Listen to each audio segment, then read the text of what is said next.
Danny, for businesses to operate, they need to run software, obviously. And there is software that also can easily be injected by malicious actors to put malware on your computer. How is it that you're managing this over at ThreatLocker? Yeah, so the problem is, of course, if you're an attacker and you want to do something bad, the easiest thing to do is create a piece of malware and get somebody to run that malware. So attackers are turning to other methods, such as using tools built into the operating system. So things like PowerShell, RegServe, RunDLL are all tools in Windows that can run remote code from the internet. So what ThreatLocker does is we say, okay, well, we don't just want to control what's running on your computer, but we also want to control what it can do. And an easy example of this is something like Microsoft Office. It's able to run, it can see all of the other applications on your computer, including PowerShell, but it doesn't need to. So we ring fence it to say it's allowed to run, but it's not allowed to talk to PowerShell. It's not allowed to talk to RegServe. And this prevents attackers getting footholds and launching those attacks with PowerShell from Office documents. And that's just one example. How do you know what PowerShell should be doing and what it shouldn't be doing? Because the average user doesn't know what PowerShell should or should be using.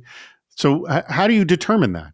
So what ThreatLocker does is we have the catalog and the default sets to say, okay, Zoom doesn't need to see PowerShell. Zoom only needs to go to zoom.us as their website. And by doing that, we can really limit the possibility of attack. And just a couple of examples of where this has worked. SolarWinds Orion in 2019, in order for that backdoor to be effective, it had to reach out to the attacker site and get instruction. By ring-fencing SolarWinds, we were able to foil that exploit from being effective. If I understand correctly, you create protected environments around software so they can't sort of cause greater problems, kind of in the same sense that we do microsegmentation. Explain that. It's a little bit like microsegmentation, but microsegmentation is generally like, hey, I'm going to put this piece of software, I'm going to put it in a box and it can't see anything out that box.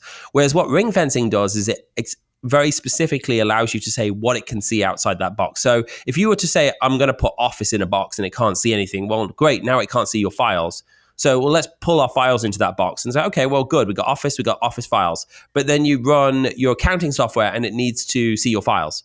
Well, we can't put the accounting software in the same box. So what we do with ring fencing is we very, very specifically say what it can see and what it can't see, which is better than just trying to put everything in a full box. It's really like saying, hey, someone's allowed in my house, but they're only allowed in the living room. But the next person's allowed in the living room and the kitchen. If you want to manage your environment and your software and what it can and cannot talk to, you should be checking out what they're doing over there at ThreatLocker. Go to their website, threatlocker.com. The address is right there.